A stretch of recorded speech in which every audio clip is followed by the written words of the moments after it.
नमस्कार, मेरा नाम है निखिल। आप देख रहे हैं न्यूज़ फॉर नेशन।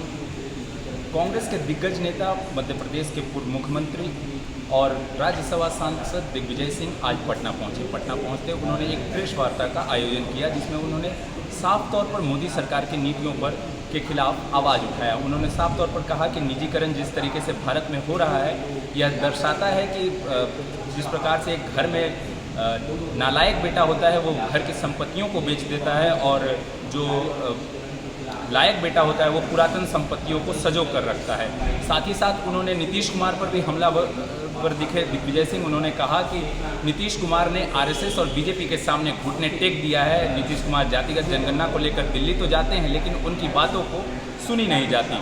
साथ ही साथ जिस तरीके से कल बीते दिनों जगदानंद जी का एक बयान आया था, जिसमें उन्होंने साफ तौर पर कहा था कि आरएसएस तालिबान है, इसका समर्थन करते दिखे दिग्विजय सिंह। उन्होंने साफ तौर पर कह दिया है कि राजनीति और धर्म जहां जुड़ता है वहां तालिबान हो ही जाता है। क्या कुछ कह रहे हैं दिग्विजय सिंह, ये सुनाते हैं आपको। लायक बेटा जो उसे विरासत में मिलता उसको जोड़ता है, और नालायक बेटा जो उसे विरासत में मिलता है उसे बेचकर, कर्जा लेकर और घी पीता है।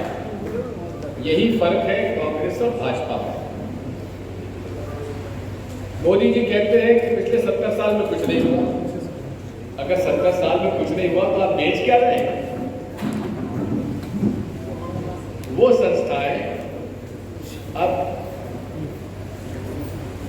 भारत पेट्रोलियम, जो कि हर साल 8 से 10 हजार करोड़ का इसमें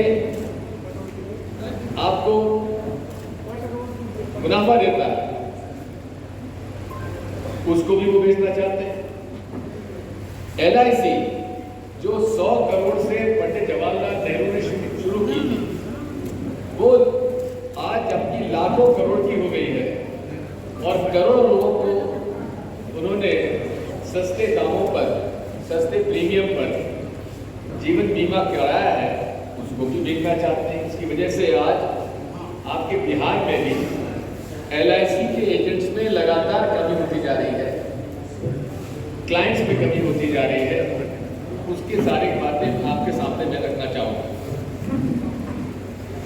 दोनों सदनों में, लोकसभा और राज्यसभा, कांग्रेस पार्टी राष्ट्रीय मुद्दों में चर्चा कराना चाहती है। महंगाई पर, बेरोजगारी पर, किसान विरोधी बिलों पर, पेगासस पर, लेकिन न लोकसभा न राज्यसभा में भारतीय जनता पार्टी की सरकार, मोदी शाह की सरकार को ये मंजूर नहीं था, और उन्होंने मना कर दिया। आखिर इन मुद्दों पर चर्चा संसद में नहीं होगी तो कहां होगी?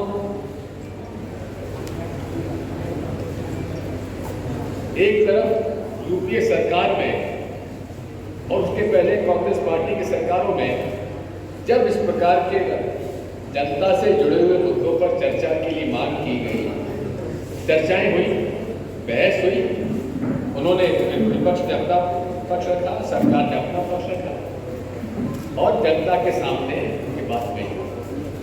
लेकिन मोदी शाह की जोड़ी जो है, पूरे तरीके से सत्ता का केंद्रीकरण उन्होंने कर रखा है। बिना उनकी मर्जी के कोई चर्चा ना लोकसभा में ना राज्यसभा में हो सकती। इसीलिए AICC ने यह तय किया है कि वे अलग अलग प्रांतों में अलग अलग लोगों को भेजेंगे। आज की जो समस्याएं हैं, महंगाई की, बेरोजगारी की, और किस प्रकार राष्ट्रीय संपत्ति को, राष्ट्रीय संपदा को, और जो कांग्रेस पार्टी ने 1947 से लेकर 2014 तक जो राष्ट्र निर्माण में PSU और पब्लिक सर्विस के जो प्रोजेक्ट्स बनाए, चाहे बांध हो, चाहे रेलवे लाइन हो, चाहे ट्रेन हो, चाहे पोर्ट्स हो, चाहे एयरपोर्ट्स हो, उन सब को बेचने के लिए उन्होंने नेशनल मॉनेटाइजिंग पाइपलाइन की घोषणा की। लायक जिनको बेचने का प्रक्रिया है 1990 से 91 के बीच में से डिसइन्वेस्टमेंट का काम शुरू हुआ इकोनॉमिक पॉलिसी में। तब से लेकर और 2014 तक जितनी रेवेन्यू आई वो लगभग 3,30,000 करोड़ के आसपास आई 91 से लेकर 2014 तक, यानी कि 14 और वो 23 साल में लगभग 3,30,000 करोड़ का डिसइन्वेस्टमेंट हुआ। मोदी जी ने केवल 7 साल में 3,50,000 करोड़ के डिसइन्वेस्टमेंट किया। कांग्रेस पार्टी पीएसयू बेच नहीं रही थी, ये अपना शेयर होल्डिंग कम कर रही थी। शेयर होल्डिंग कम करना एक बात है और पब्लिक सेक्टर यूनिट बेचना दूसरी बात है। यही कारण है जिसकी वजह से कांग्रेस पार्टी इसका विरोध करती रही। यहां तक कि आप देखेंगे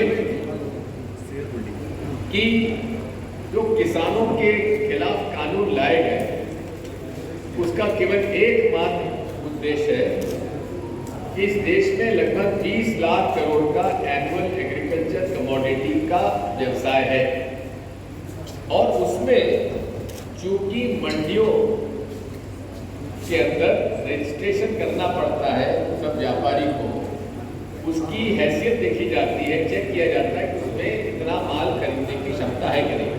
अब नीतीश कुमार जी ने 2006 में यहाँ मंडियाँ खत्म कर दी, लेकिन क्या उससे किसान का लाभ हुआ? आपको मिनिमम सपोर्ट प्राइस ऑपरेशन सबसे कम बिहार में होता है, जबकि उत्पादन सबसे ज्यादा धान का होता है। महात्मा गांधी, पंडित जवाहरलाल नेहरू, सरदार वल्लभ भाई पटेल और राम मनोहर लोहिया में शामिल मैं करूँगा, क्योंकि ये सब सोशलिस्ट विचारधारा के लीडर्स थे। जेबी बाबू जी, ये सब समाजवादी विचारधारा के लोग थे जो कि जिन्होंने की आज़ादी की लड़ाई लड़ी और आज़ादी की लड़ाई के बाद उन्होंने राष्ट्र निर्माण में सहयोग किया। दूसरी विचारधारा कम्युनिस्ट पार्टी की है, उनका एक अलग एजेंडा है। तीसरी विचारधारा राष्ट्रीय स्वयंसेवक संघ की है, जो 1925 से लेकर आज तक उनका एक ही एजेंडा है कि वे गरीब, वंचित वर्ग और किसान और मजदूर के खिलाफ है। वो पूरे तरीके से बाबा साहब अम्बेडकर के भारतीय संविधान को वो स्वीकार नहीं करते हैं। ये मैं आज से नहीं कह रहा हूं, जब से भारतीय संविधान आया देश में तब से लेकर आज तक गुप्त रूप, पहले तो खुलेआम और फिर उसके बाद गुप्त रूप से इन्होंने भारतीय संविधान को डाइल्यूट करने के लिए, प्रावधान को डाइल्यूट करने के बारे में उन्होंने सदैव प्रयास किया। यहाँ तक कि मोहन भागवत जी ने तो यहाँ तक कह दिया था कि आरक्षण के मामले में पुनर्विचार किए जाने की आवश्यकता है। इसी प्रकार से वो पब्लिक सेक्टर यूनिट्स के खिलाफ रहे। जब भाखड़ा दंगल बात बना तो भारतीय जनसंघ जिस समय था और आरएसएस ने प्रचार किया कि इस पानी का उपयोग तुम्हारी खेती में मत करो, जो कि इससे बिजली निकल गई है, इससे खेती का लाभ नहीं होगा। इस तरह का झूठा प्रचार करते हैं।